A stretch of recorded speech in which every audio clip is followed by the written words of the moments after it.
Good morning, students. This is second video of this chapter. In previous video,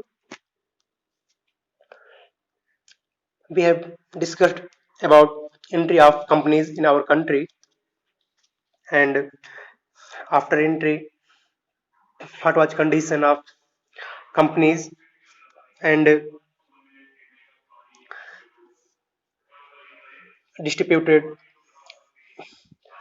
between companies and Nawab of Bengal. After that, what was condition of Bengal, and our topic is now the Battle of Plassey and what happened in this battle. We will discuss about this. When Ali Wardi Khan died in 1756, after that Sirajuddaulah became the Nawab of Bengal. कि जब अली वर्दी खान की मृत्यु के बाद 1756 में सिराजुद्दौला बंगाल का नवाब बना, तो कंपनी जो था काफी वरीड था, चिंतित था इस बात को लेकर के कि सिराजुद्दौला जो उस समय क्या बन गया था, नवाब, कि कंपनी एक ऐसी पपेट, हम जैसे कह सकते हैं कंपनी एक ऐसा पपेट चाहती थी। मीन्स इस वर्ड को समझने के लिए हमें ये समझना होगा, पपेट वर्ड जो है, हम हिंदी की बात करेंगे कठपुतली, कि एक ऐसा पर्सन जो किसी अदर पर्सन के कंट्रोल में हो, कि यहां पर कंपनी का ये थॉट था कि जो भी नवाब यहां पर बने वो हमारी हर डिमांड्स को एक्सेप्ट करे और वो अपने तरफ से किसी भी नए आदेश को जारी ना करे। तो इस टाइप की नवाब चाहती थी, बट ऐसा नहीं हुआ क्योंकि सिराजुद्दौला नवाब बना और सिराजुद्दौला नवाब बनने के बाद जब हम कह सकते हैं बंगाल का नवाब बना, after that Sirajuddaulah asked the company to stop meddling in the political affairs of a dominion, कि जो कंपनी का इंटरफेयर था उसके पॉलिटिकल मैटर्स में, उसको स्टॉप करने के लिए कहा। उसके साथ साथ जो फोर्ट रेवेन्यू, इसको भी पेड करने के लिए, जो रेवेन्यू था उसको टोटली पेड करने के लिए ऑर्डर किया और साथ साथ में जो किलेबंदी या हम कह सकते हैं फोर्टिंग कर रहा था वो कंपनी, इस पर स्टॉप किया। और इसके साथ साथ और भी जैसे ये क्या किया कि जब ये ऑर्डर सिराजुद्दौला के थ्रू दिया गया और कंपनी इसको एक्सेप्ट करने से डिनाई कर रहा है, इट मीन्स हम कह सकते हैं कि दोनों के बीच में जो दोनों पार्टीज हैं, मीन्स नवाब एंड कंपनी, दोनों के बीच में क्या होना स्टार्ट हो गया कि ना ये मानने को तैयार है, ना ये एक्सेप्ट करना चाहता है और ना वो एक्सेप्ट करना चाहता है। तो इसके बाद क्या हुआ कि नवाब के थ्रू 30,000 सोल्जर्स 30,000 सोल्जर्स को भेजा गया कि कासिम मार्केट, वहां पर एक कासिम मार्केट या कासिम बाजार में जो इंग्लिश फैक्ट्री, जो अंग्रेजों का फैक्ट्री था, उस पर हमला बोलने के लिए नवाब के थ्रू ऑर्डर दिया गया और वहां पर जो भी अफसर से कंपनी के उनको गिरफ्तार किया गया। जो लॉक थे गोदाम के उसको लॉक कर, जो गोदाम था उसके स्टोरेज को लॉक कर दिया गया। उनके जो वेपन्स थे उसको छीन लिया गया। मतलब इस तरीके से हम कह सकते हैं उनको डिस्ट्रॉय किया। आफ्टर दैट नवाब का नेक्स्ट जो स्टेप रहा वो जो कोलकाता में उनके फोर्ट थे उस पर कब्जा करने के लिए स्टार्ट हुआ कि जो कलकत्ता में उनका एस्टेब्लिश था उस पर कंट्रोल करने के लिए वहां से चले। अब जब ये न्यूज कि कलकत्ता के हाथ से निकलने वाली खबर सुनने पर जो मद्रास में, जो प्रेजेंट टाइम में आज क्या है, चेन्नई, चेन्नई उस समय उसका नाम क्या था, मद्रास। तो यहाँ के एक अफसर जिसका नाम था रॉबर्ट क्लाइव, रॉबर्ट क्लाइव, इनको भेजा गया और इसके साथ साथ इनके जो आर्मीज थे, कंपनी के आर्मीज थे, इनको इनके साथ भेजा गया। और एट लिस्ट क्या हुआ,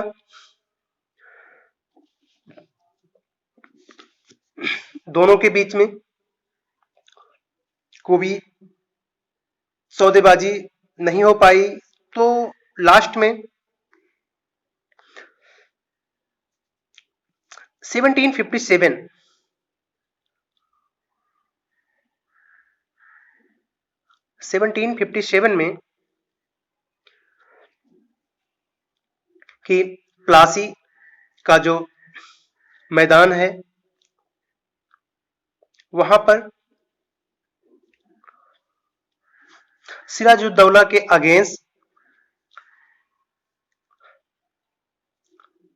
लीडिंग किया रॉबर्ट क्लाइव ने। अब यहां पर एक मेन रीजंस ये देखेंगे कि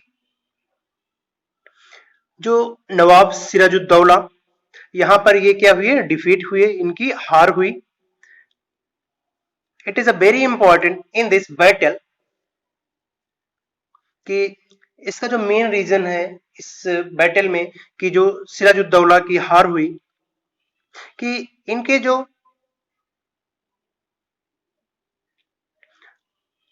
सोल्जर, कि इनके जो सिपाही थे, उनके एक सेनापति जिनका नाम था मीर जाफर, जो मीर जाफर थे ये अपने, क्योंकि ये जो इनका आर्मी था, सोल्जर्स था, उसके क्या थे, मेन थे, सेनापति थे। ये अपनी टुकड़ियों को उस जो बैटल हो रहा था उसमें ये पार्टीशन या हम कह सकते हैं हिस्सा लेने नहीं दिया, जिससे सिराजुद्दौला की वहां पर क्या हुई, हार हुई। और इसका मेन रीजन ये था कि मीर जाफर को रॉबर्ट क्लाइव के द्वारा एक आश्वासन दिया गया था कि इफ कि आप उस बैटल में हमारा साथ देते हैं तो हम आपको नेक्स्ट नवाब क्या बना देंगे, बंगाल का नेक्स्ट नवाब बना देंगे। इस लालच में मीर जाफर ने सिराजुद्दौला के साथ धोखा किया और इसी वजह से सिराजुद्दौला का इस बैटल में क्या हुआ, हार हुआ। और बाद में मीर जाफर को वहां का नवाब बना दिया गया। तो यहां पर एक काफी इंपॉर्टेंट पॉइंट है कि जो प्लासी का बैटल है, सिराजुद्दौला के हारने का मेन रीजंस क्या है, तो हमें जानना होगा कि क्या इसका मेन रीजंस है। और फिर हम देखेंगे कि Plassey battle become very famous because it was the first major victory of the company on in India।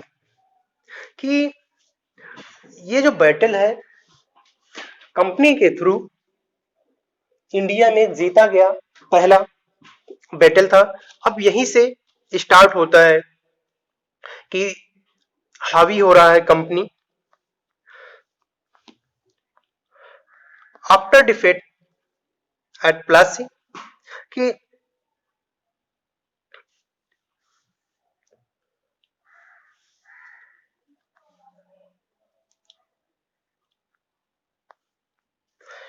Plassey का जो बैटल था, उसके बाद सिराजुद्दौला को मार दिया गया और मीर जाफर वहां का नवाब बना।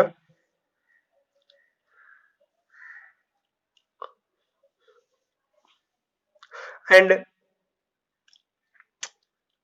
जो कंपनी थी वो अभी भी, जो कंपनी थी अभी भी वहां का जो रिस्पॉन्सिबिलिटी थी उसको एक्सेप्ट करने को तैयार नहीं थी, क्योंकि जो कंपनी का मेन एम था वो अपने ट्रेड को स्प्रेड करना, फैलाना था। और अभी ये जो इनका मेन एम था, वहां के लोकल रूलर्स के हेल्प से विदाउट बैटल के, विदाउट फाइट के इजिली स्प्रेड हो रहा था। इसलिए वो इसकी आवश्यकता नहीं समझे कि हमें इस पर कब्जा करना चाहिए। बट यहाँ पर कुछ रीजंस, जैसे क्योंकि मीर जाफर प्रोटेस्ट करना शुरू किया, मीन्स कंपनी का विरोध करना शुरू किया। क्योंकि जब ये विरोध किया तो इसके बाद क्या किया गया कि कंपनी ने मीर जाफर को फिर हटा दिया। हम कह सकते हैं नवाब के पद से, नवाब के रैंक से उसको हटा दिया गया। आफ्टर दैट मीर कासिम, मीर कासिम को क्या बना दिया गया, वहां का नवाब। ये हमें स्टेप जानना होगा कि Sirajuddaulah, after that Mir Jafar, after that next Mir Qasim. जब मीर कासिम को बना दिया गया तो मीर कासिम भी कंपनी कंपनी का क्या किया, अगेंस्ट हुआ कि उसके जो भी थॉट्स थे, कुछ जो रूल्स थे उनका विरोध किया। तो 1764 में 1764 में एक बैटल हुआ जिसमें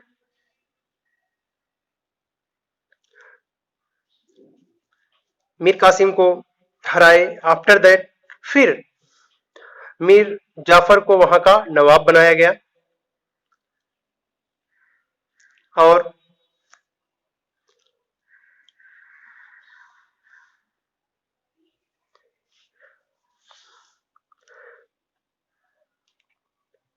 सेवनटीन 65 में जब मीर जाफर की डेथ हुई तो उसके बाद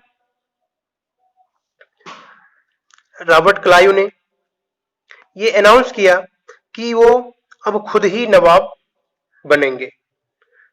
कि उनको ये लगा कि we must indeed become nawab over self, कि हमें खुद ही नवाब बनना पड़ेगा।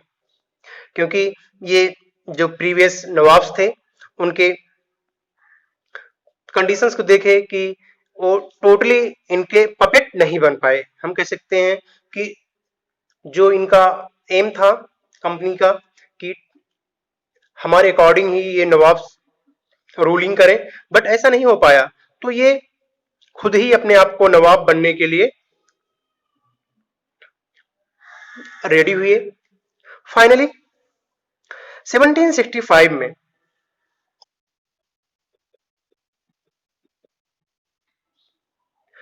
फाइनली 1765 में जो मुगल एम्परर ने क्या किया, कंपनी को अपॉइंट किया as the diwan of the, उस जो बंगाल का प्रोविंसेस था, हम कह सकते हैं बंगाल प्रांत का, कंपनी को क्या किया, दीवान नियुक्त किया गया। किसके थ्रू, मुगल एम्परर के। उस समय जो मुगल सम्राट रहा होगा 1765 में। एंड जब कंपनी को ये दीवानी क्या किया गया, अलाउड किया गया। दीवानी, देखिए हियर इज अ वर्ड दीवानी। हम दीवानी वर्ड 7th स्टैंडर्ड में अच्छे से पढ़े हुए हैं, दीवानी एंड फौजदारी। तो जब ये इनके कंट्रोल में हो गया तो हम कह सकते हैं दीवानी जो बिलोंग होता था इकोनॉमिकल, दीवानी जो था क्या था, इकोनॉमिकल था, रेवेन्यू से रिलेटिव था। तो सारा जो ये इनका इनके कंट्रोल में आ गया, बंगाल का जो रेवेन्यू था कंपनी के कंट्रोल में आ गया। एंड इस तरीके से जो उनके प्रीवियस प्रॉब्लम्स थे वो सब क्या हो गया, सॉल्व हो गया। एंड 18 सेंचुरी के स्टार्टिंग में ही उनका हम देखें जो ट्रेड था काफी स्प्रेड होना स्टार्ट हो गया था। बट उस समय क्या था, जो भी मतलब यहाँ के ट्रेडिंग के लिए उनको ब्रिटेन से गोल्ड सिल्वर्स मिस कह सकते हैं, जो यहाँ से ये सामान खरीदते थे उसके बदले वो ब्रिटेन से क्या लाते थे, सोने और चांदी के बदले यहाँ से ये खरीदते थे।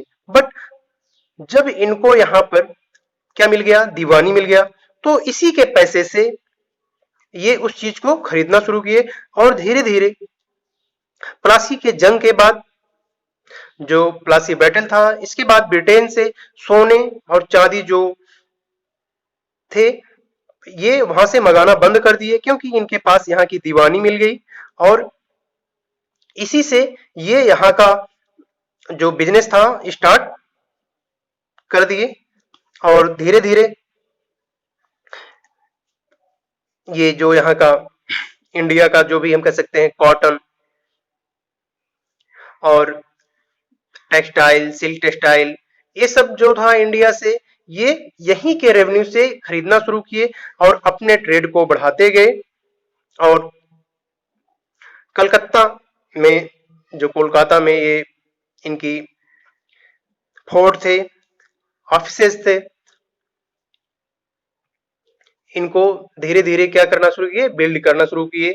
और इसी के कास्ट से जो ये बंगाल के नवाब बने, क्योंकि इनके अंडर यहाँ का रेवेन्यू आ गया था। तो हम नेक्स्ट वीडियो में देखेंगे कंपनी ऑफिशियल्स बिकम नवाब्स, कि कंपनी के अफसर ये नवाब बन बैठे, कैसे बने, हम नेक्स्ट वीडियो में इसके बारे में डिस्कस करेंगे।